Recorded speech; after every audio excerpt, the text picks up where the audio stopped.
नमस्कार। News room में आप सभी का स्वागत है।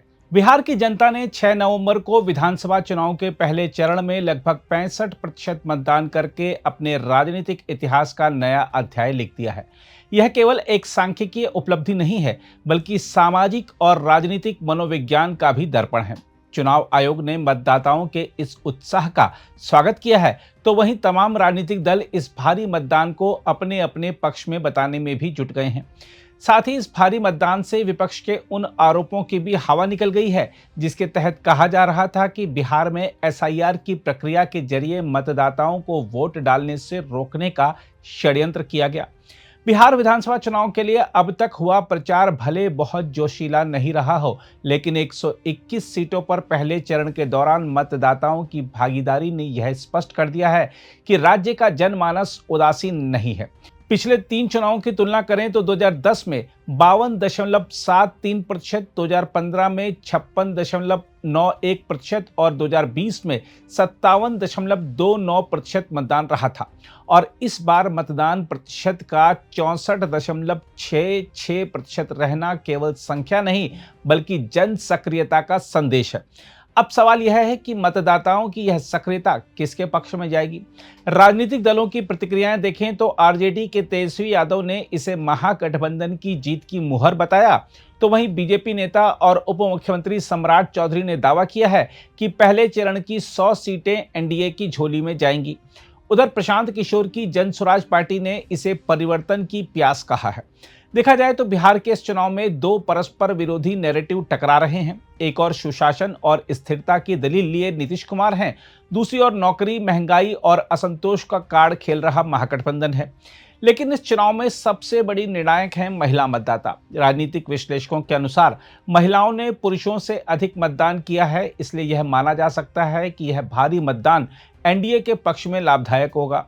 हम आपको बता दें कि 2020 में जिन 43 सीटों पर महिलाओं ने अधिक मतदान किया, उनमें से 27 एनडीए को मिली थी। 2015 में महिलाओं के सर्वाधिक मतदान वाली 71 सीटों में से एनडीए ने 61 और 2010 में 115 में से 89 सीटें एनडीए ने जीती थी। दरअसल नीतीश कुमार का महिला केंद्रित कल्याण मॉडल इस समीकरण का मूल बिंदु है। इस मॉडल में साइकिल योजना, छात्रवृत्ति, आरक्षण और अब मुख्यमंत्री महिला रोजगार योजना है, जिसे जनता ने प्यार से 10,000 योजना कहा है।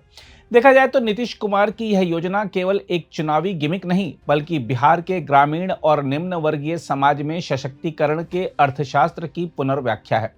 इस योजना के तहत 1.21 करोड़ महिलाओं को 10,000 रुपए की पहली किश्त दी जा चुकी है, जो कुल 2.10 लाख की सहायता का प्रारंभिक चरण है। यह केवल नकद हस्तांतरण नहीं, बल्कि महिलाओं को उद्यमिता की दिशा में प्रेरित करने का प्रयास है। साथ ही नीतीश ने 50% पंचायत आरक्षण, 35% सरकारी नौकरी आरक्षण और अब उद्यमिता योजनाओं के जरिए महिलाओं को राजनीति में स्थायी हिस्सेदार बना दिया है। यह सामाजिक रूप से नीतीश का सबसे बड़ा निवेश है, जिसका लाभ उन्हें बार बार मिलता रहा है। बिहार में तमाम महिलाओं की कहानियां बताती हैं कि नीतीश कुमार की योजनाएं अब आर्थिक राहत से आगे बढ़कर सामाजिक आत्मविश्वास में बदल चुकी हैं। महिलाएं न केवल वोटर हैं, बल्कि अब राजनीतिक भागीदार बन रही हैं। यही इस चुनाव का मनोवैज्ञानिक मोड़ है। परंतु इस सशक्तिकरण का सामाजिक दुष्परिणाम भी दिखने लगा है। गांव में पुरुषों की शिकायतें बढ़ी हैं। एक व्यक्ति ने कहा, नीतीश ने औरतों को सिर चढ़ा दिया, घर की सत्ता अब बदल रही है। देखा जाए तो यह कथन एक गहरे सामाजिक परिवर्तन का संकेत है। पुरुष प्रधान समाज में महिला आधारित राजनीतिक जागरूकता बढ़ने से कई व्यक्ति नीतीश से नाराज भी दिखे। इसके अलावा इस रिकॉर्ड मतदान का एक राजनीतिक अर्थ यह भी है कि लोग बदलाव चाहते हैं, पर किस दिशा में यह स्पष्ट नहीं है। एक और नीतीश कुमार के 20 वर्षों के शासन का थकान भरा अनुभव है, दूसरी ओर उनके शासन में बनी स्थिरता और सुरक्षा की भावना है। उधर महागठबंधन बेरोजगारी और भ्रष्टाचार के मुद्दे पर लड़ रहा है, जबकि एनडीए विकास और सुशासन के नारे पर टिका है। इस संदर्भ में उच्च मतदान को सरकार विरोधी लहर का प्रमाण मानना जल्दबाजी होगी। यह भी संभव है कि महिलाओं और प्रवासी मजदूरों की बड़ी भागीदारी ने इस आंकड़े को बढ़ाया हो। प्रशांत किशोर ने सही कहा है कि छठ पूजा पर लौटे मजदूर इस बार वोट डालने के लिए रुके, यह एक नया एक्स फैक्टर है। हम आपको यह भी याद दिला दें कि विशेष गहन पुनरीक्षण यानी स्पेशल इंटेंसिव रिवीजन को लेकर विपक्ष ने चुनाव आयोग पर मतदाता सूची में गड़बड़ी का आरोप लगाया था। 65 लाख नाम हटाए जाने के बावजूद रिकॉर्ड मतदान यह साबित करता है कि जनता का भरोसा चुनावी प्रक्रिया में बरकरार है। 2020 की तुलना में 7% अधिक मतदान इस बात का संकेत है कि डिलीटेड वोटर्स की जगह नए मतदाता खड़े हुए हैं। बहरहाल, बिहार का यह रिकॉर्ड मतदान केवल एक चुनाव नहीं बल्कि राज्य के सामाजिक पुनर्गठन की कहानी है। यह उस समाज की तस्वीर है जहां महिलाएं अब निर्णय करता हैं, मजदूर घर लौटकर मतदान कर रहे हैं और जनता विकल्प खोजने लगी है।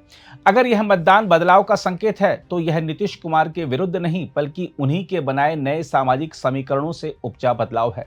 और यदि यह निरंतरता का समर्थन है तो यह इस बात का प्रमाण है कि नीतीश कुमार ने अपने शासन को जनजीवन के ताने बाने में गूंथ दिया है। बिहार का 65% मतदान इस बात की याद दिलाता है कि लोकतंत्र तब सबसे सुंदर दिखता है जब जनता वोटिंग बूथ को उत्सव बना देती है, और बिहार ने यह उत्सव पूरे जोश से मनाया है।